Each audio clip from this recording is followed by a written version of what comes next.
I've been building my own kingdom for everyone to see. It exists to keep me safe from harm, and it's intact to glorify me. Nobody helped me build this up. It was me and me alone. I've appointed myself as the king, and I've given myself the throne. But it turns out I'm no ruler, and I have no control. So I have decided to destroy it all.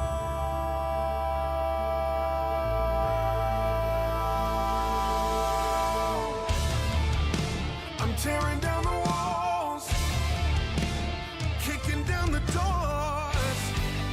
Everything inside this kingdom is yours. 'Cause what I've made is worthless, and it cannot stand. Come and breathe some life into my empty, cold, dead hands. Down with the fickle king, away with this fantasy. You are the one I need. Death to the kingdom of me. Death to the kingdom of me.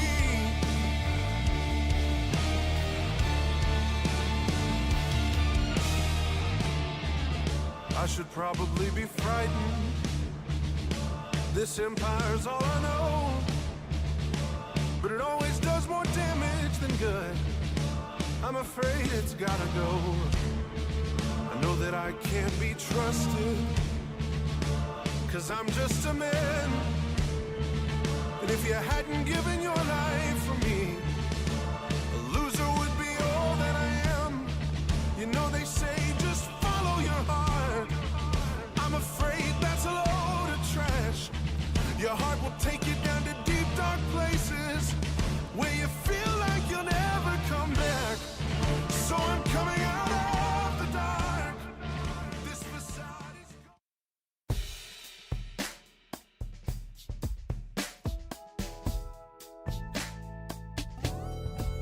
I woke up feeling like it was time to tighten up. Yeah, I woke up feeling like it might be a good day to get it done. That's right. Oh, the stadium is just like my second house. Now I'm two-tone talking, they can't shut my mouth. I woke up feeling like it was time to tighten up.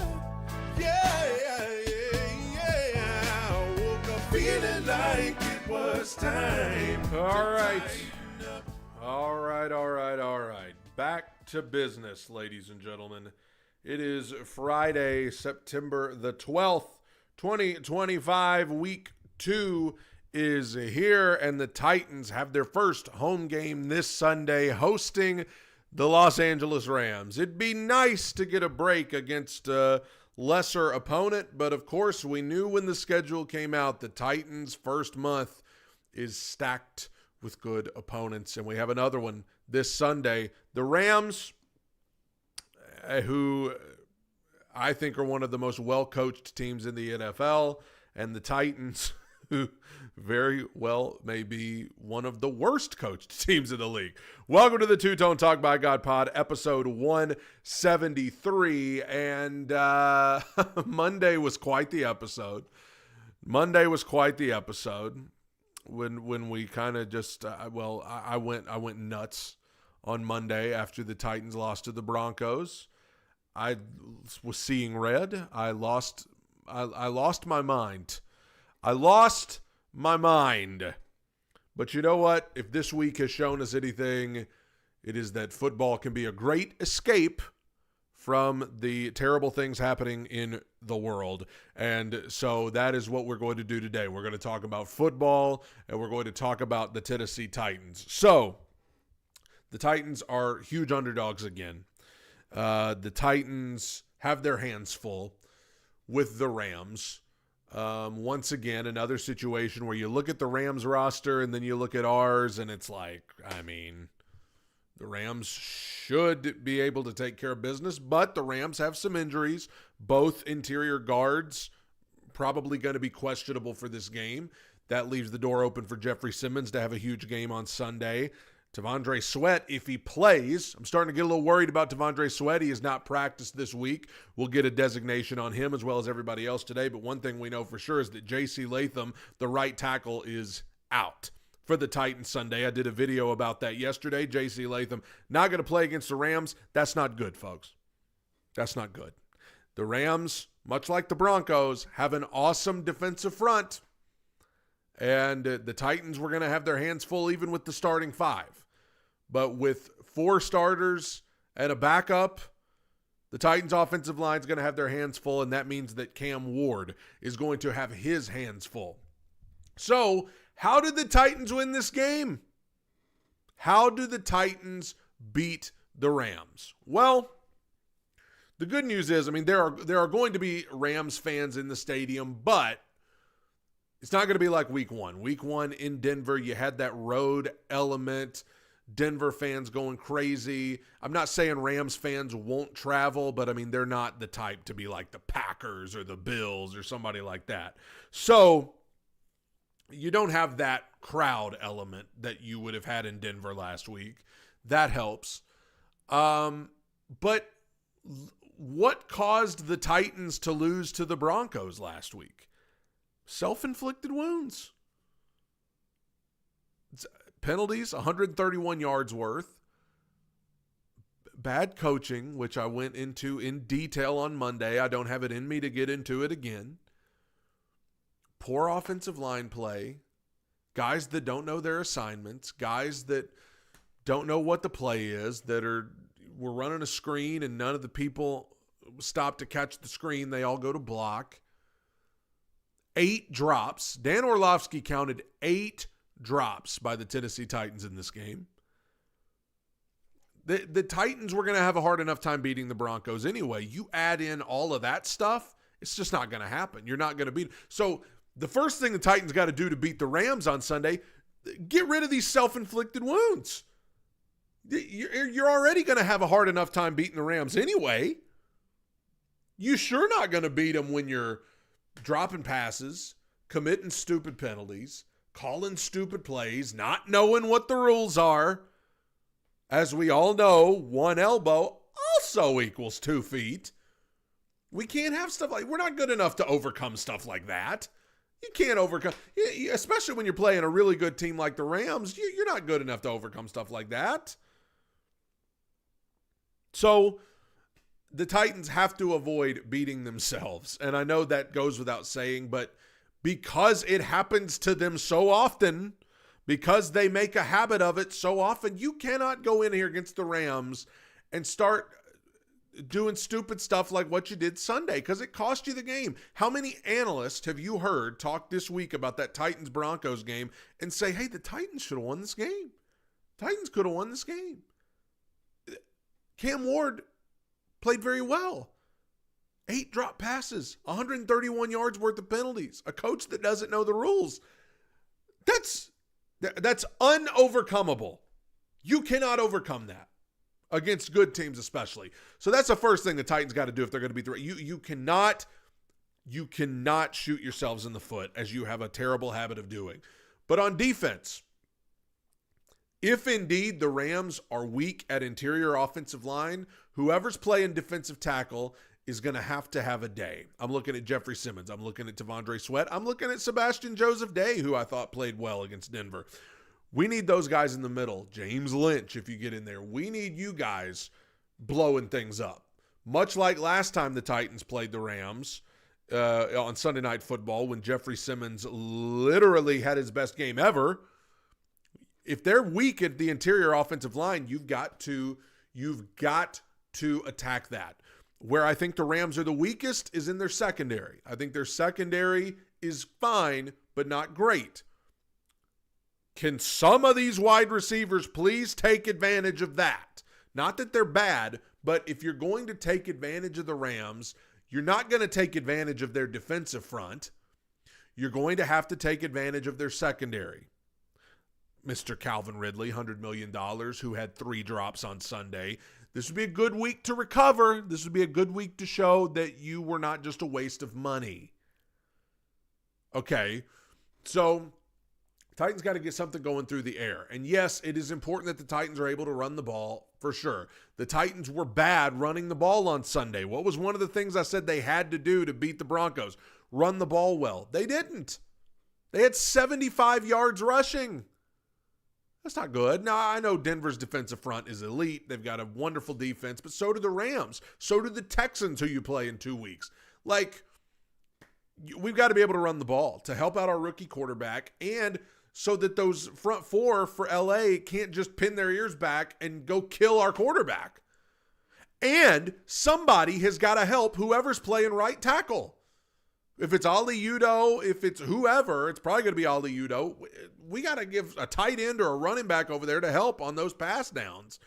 But the problem is, it looks like we also need somebody to help out our $50 million left tackle who had a terrible game against Denver, as I all told you he would all summer. I told you I did not have a warm, fuzzy feeling about Dan Moore, and I really don't have a warm, fuzzy feeling about him after week 1. But hopefully he can recover.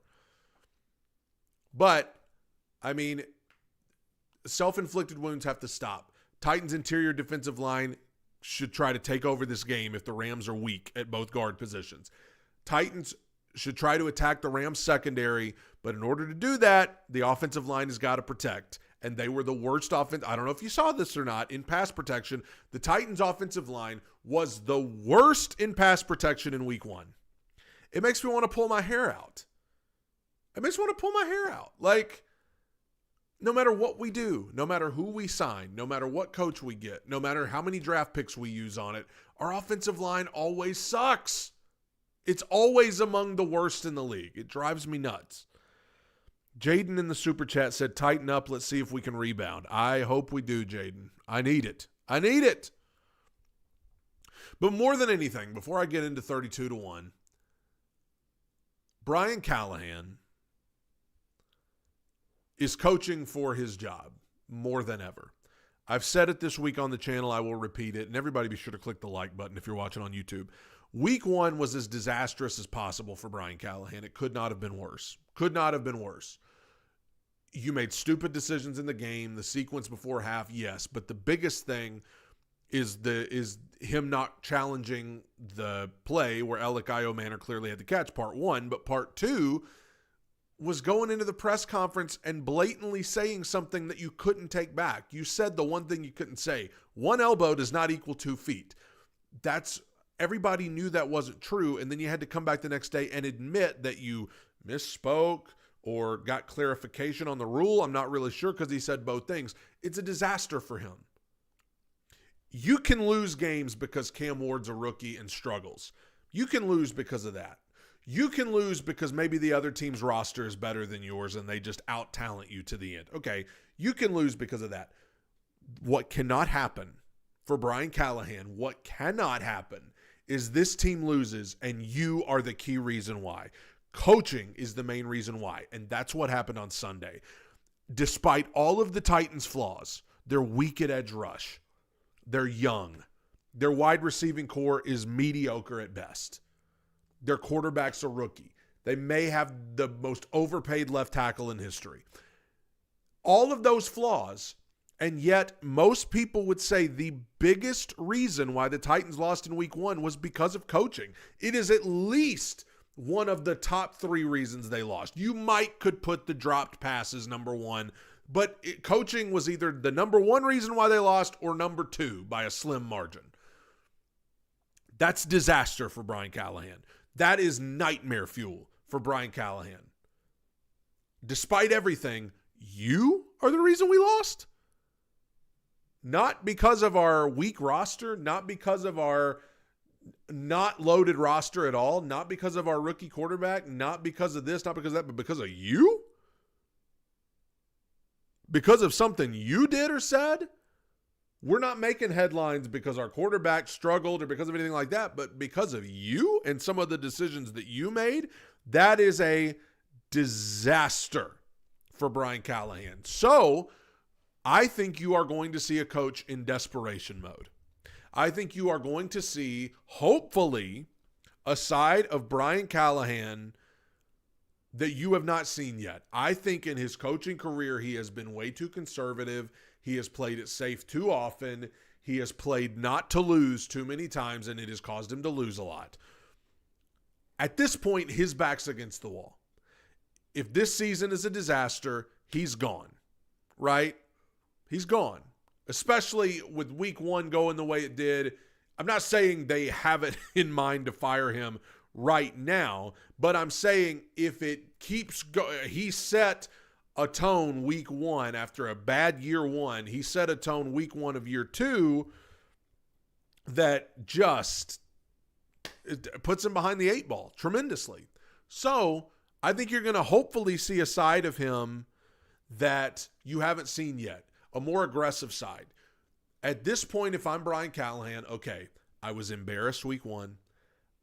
I was caught not knowing the rules or misunderstanding the rules, whatever the case may be. And he's been the topic of discussion this week. I don't know if you guys have seen. The media has roasted Brian Callahan.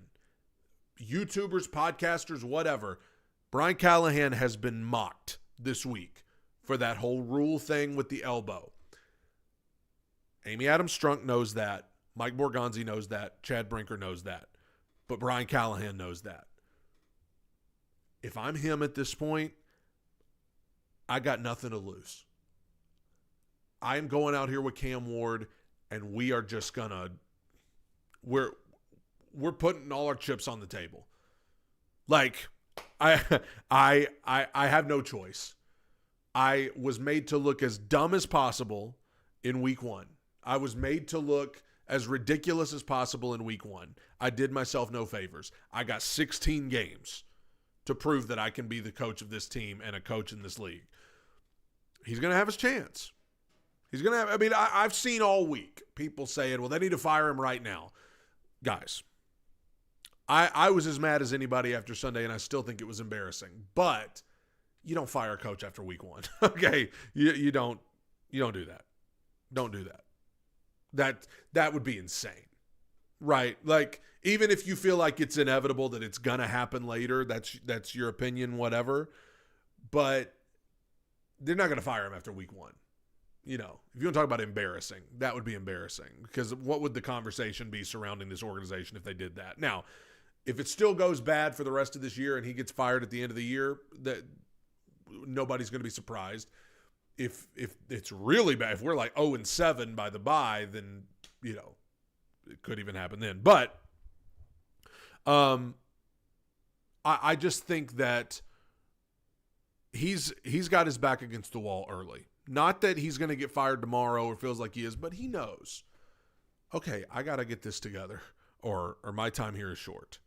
NFL stands for not for long. And if you won't help us win, we'll go get somebody that will. Okay, and we know the Titans will, because they fire somebody every year.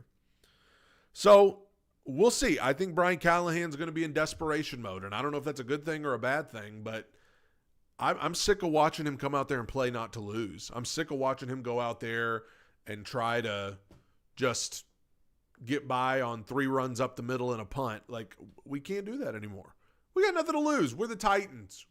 Look at our roster. Scared money don't make money. 32-1 power rankings based on how I feel after week 1 in the league. We got the bottom 3 starting us off. In last place at number 32, I went with the Saints again. I had them at 32 last week. They looked like they were competitive with Arizona on Sunday, but I still didn't see enough to move them up the list at all. Number 31, finding their way into the bottom 3. I got the Panthers. I had hope for the Panthers, but they looked just terrible. They looked every bit as bad as they did at the start of last year. So I don't know. Bryce started last year bad, got benched, then got better. we'll see how it goes for them. But I was disappointed in how bad they looked, especially since they were playing the Jaggy Jags. At number 30, I hated to do it, but I got the good guys. I got the Titans in the bottom 3.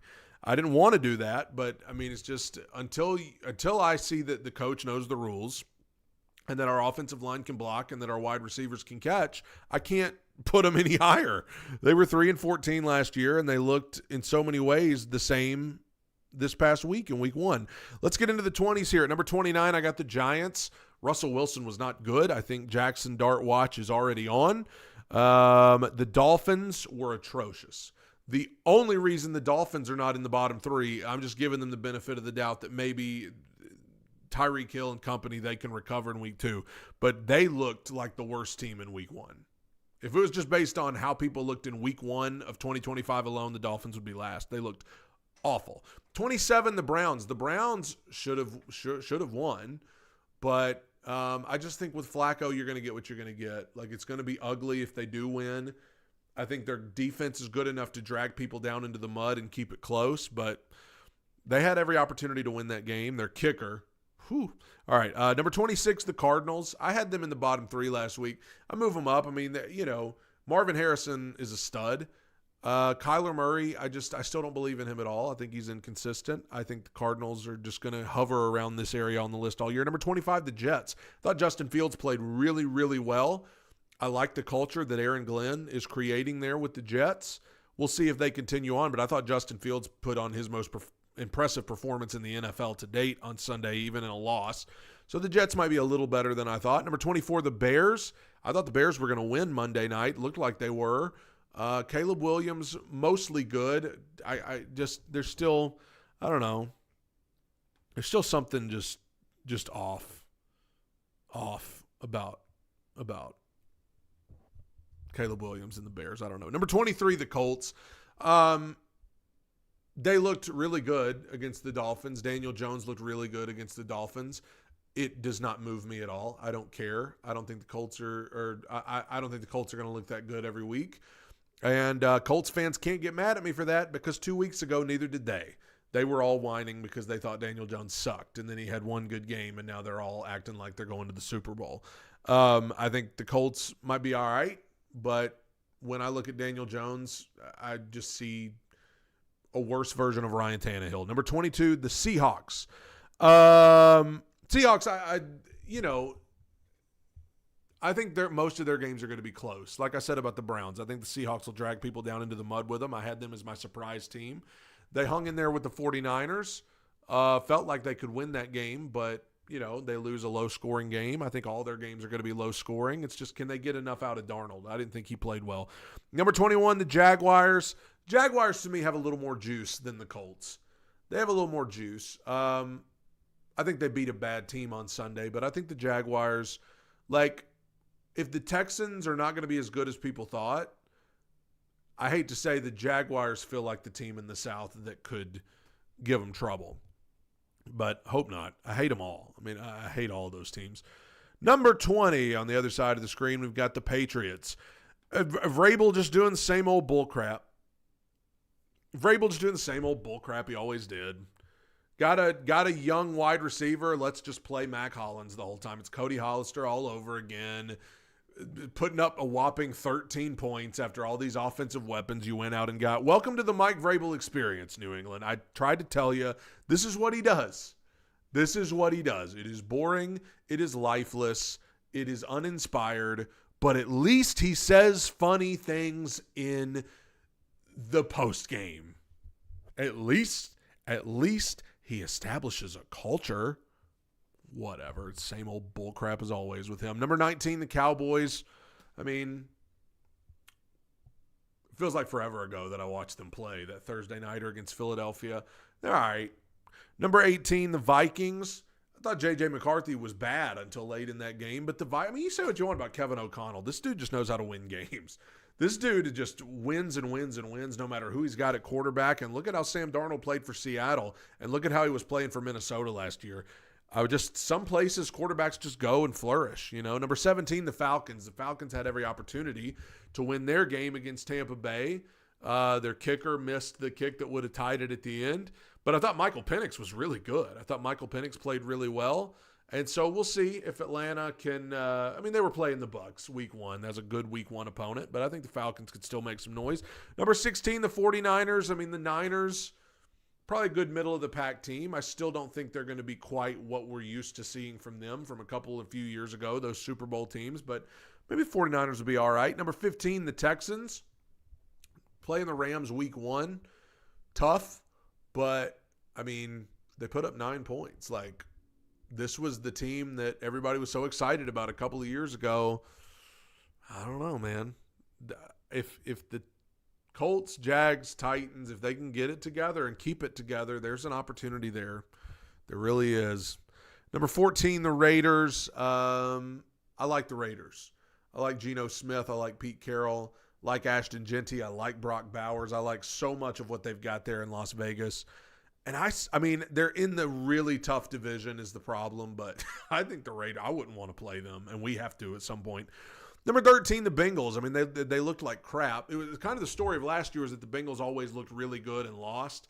Week 1, they looked really bad and won. So I don't know. I'd rather win ugly than lose pretty, but I don't know, man. We'll see Bengals are an anomaly to me. I don't know. Number 12, the Steelers. Aaron Rodgers was awesome in week 1. We'll see if it lasts, but the Steelers just always find themselves in the mix. They're never bad. They're never bad. Number 11, the Broncos. The Broncos defense is elite. I thought Bo Nix stunk on Sunday. And not just saying that because he was going against the Titans. I would say it no matter who he went against. I thought Bo Nix was bad. So I'm interested in seeing how he rebounds from that. I like to think it was just the Titans defense was so good, but we'll see. But I can't put the Broncos in the top 10 with that. Some of y'all are going to disagree with some of these top 10, but let's get into it. Number 10, I got the Commanders. The Commanders, I've been saying all offseason, I'm worried about a sophomore slump for Jaden Daniels just because year 1 was so great, and the expectations are now so high for year 2. I thought the Commanders didn't look great against the Giants on Sunday, and then they lost last night. I think the Commanders are good. But, I think they were playing a very good team last night that I'll get into here in a second. But, I'll still put the Commanders in the top 10. But I struggled with it. I initially didn't, and then I moved them in. Number 9, I got the Chiefs. Literally, the only reason I have the Chiefs this high on the list is just because they're the Chiefs. It's just because of Mahomes. I thought they looked bad in week 1 on the Friday night game against Chargers. I think on paper, they look like the worst team in this division. I think the Broncos, Raiders, and Chargers all look better than them. But until I see until I see it at the end of the year that they're bad and that they've stayed bad, I won't believe it. I'm not going to fall into that trap. I'm still going to have them in the top 10 just because of their reputation. Number 8. And that was not a Taylor Swift reference. Number 8, Detroit. I know a lot of people are down on the Lions. I just think the Lions drew one of the best teams in the league week 1. I'm not going to jump ship on the Lions just yet. Just because of 1 week. I'm not going to jump ship on the Lions. I'm not going to overreact, but they did get whooped in week 1. Number 7, the Rams. The Titans' opponent this week. A top 10 team. Good luck. The Rams, I think Matt Stafford's still playing at such a high level. One way that the Titans could get an advantage, Matt Stafford's not going to be mobile. He doesn't run around. He's obviously older. He's got injuries. So that's a gift. When you get to play a quarterback that is not a threat to run, that's a gift. But the Rams, they have a sick defensive front. Puka Nacua. It's just they've got a lot of weapons, and they're so well coached. Number 6, the Bucs. I like the Bucs a lot. I had them at 7 last week. They won a hard-fought division game in week 1. Big fan of Baker Mayfield. And the Bucs, they deserve to be up here. Number 5, the Chargers. Justin Herbert looked really, really good. Y'all know I'm a big believer in Jim Harbaugh. I like what the Chargers are doing. I like what they're building. I like the statement win in week 1 over the Chiefs. Number 4, the Eagles, defending world champions. They've got so many offensive weapons. I think their secondary is weak, but they've got so many offensive weapons. Jalen Hurts can beat you so many different ways. So, of course, they're up here. Number 3, the Ravens. I know they blew it at the end. They lost, but they're going to be tough to beat. They're going to be tough for anybody to beat. And one of the teams that beat them is one of the only teams that is ahead of them on this list. Lamar is just can beat you so many ways. The King, I know he fumbled at the end. He's a certified Hall of Famer. He's a certified Hall of Famer. They've got such a good roster. I know it's a disappointing week 1 loss for them and then what about D-Hop's catch? My goodness. So discouraging to think we had both Henry and D-Hop at one point. Number 2, the Bills. Josh Allen proved why he's the MVP. As long as they have him, they have a chance. He is a stud.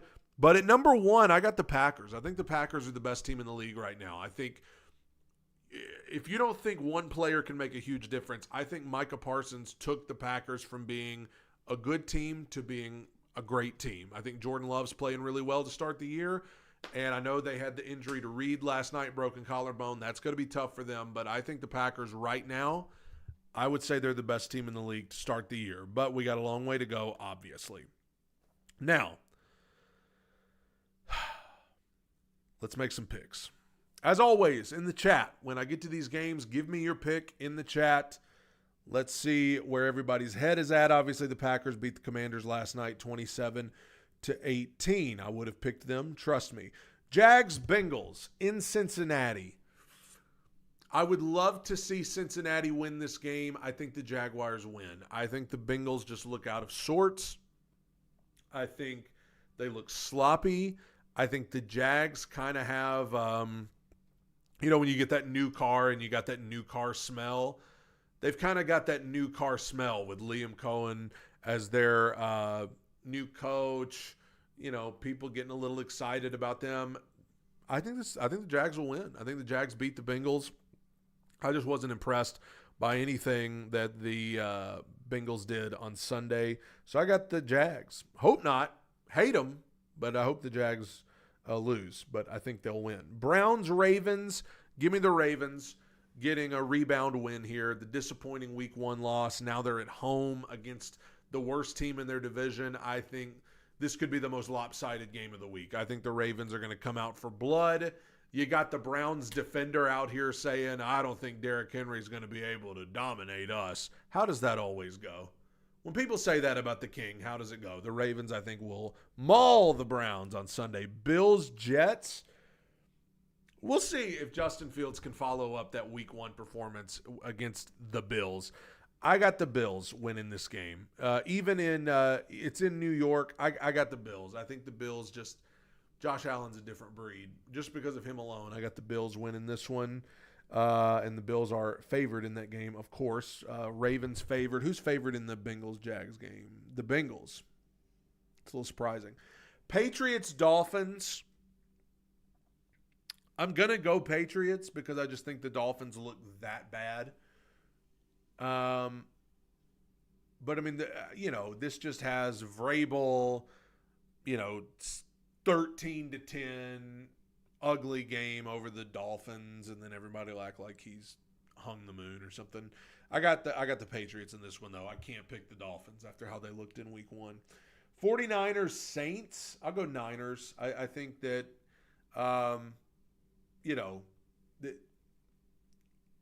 the Niners I believe in a heck of a lot more than the Saints. I think the Niners are a middle-of-the-pack team. I think the Saints are the worst team in the league. So, I'll go Niners. Giants, Cowboys. I'll go Cowboys. I think that Russell Wilson it's always sad when you watch some of the guys that you've watched for so many years just start to lose it.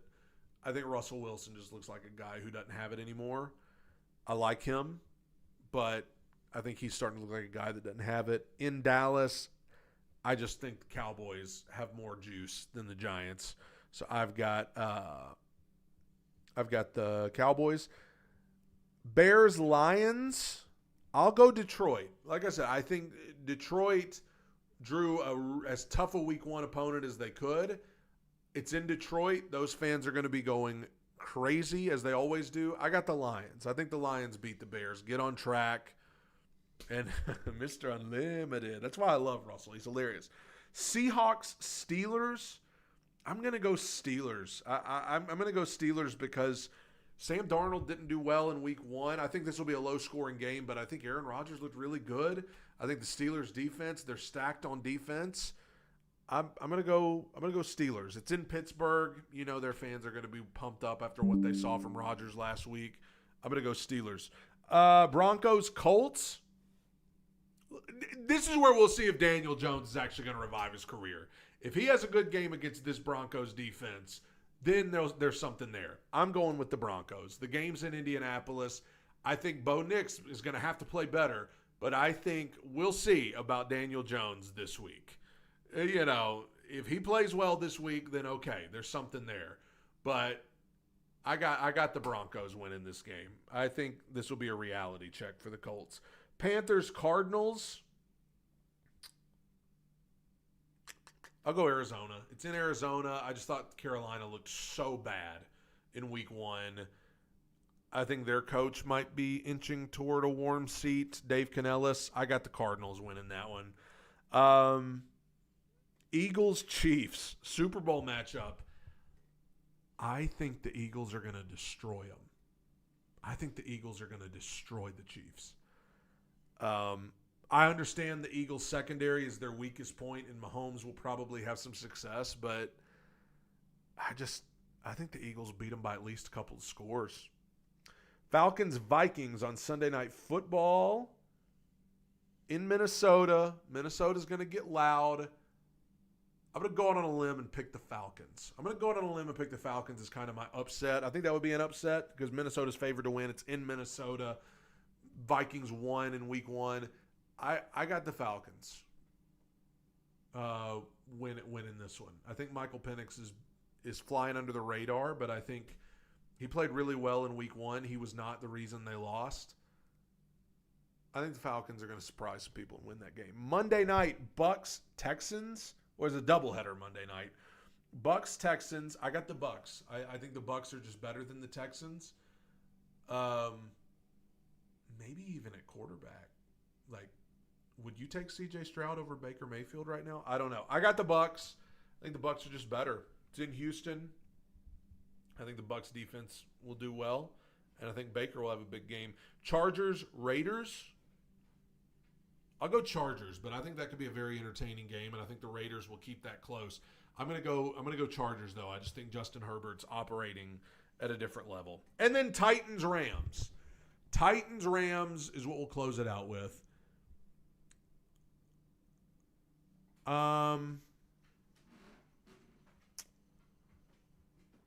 My gut tells me I think the Titans will perform better. I think the Titans will look better than they did in week 1 offensively. I think Calvin Ridley's embarrassed by his performance, and he should be. And hopefully that causes him to come out ready to go.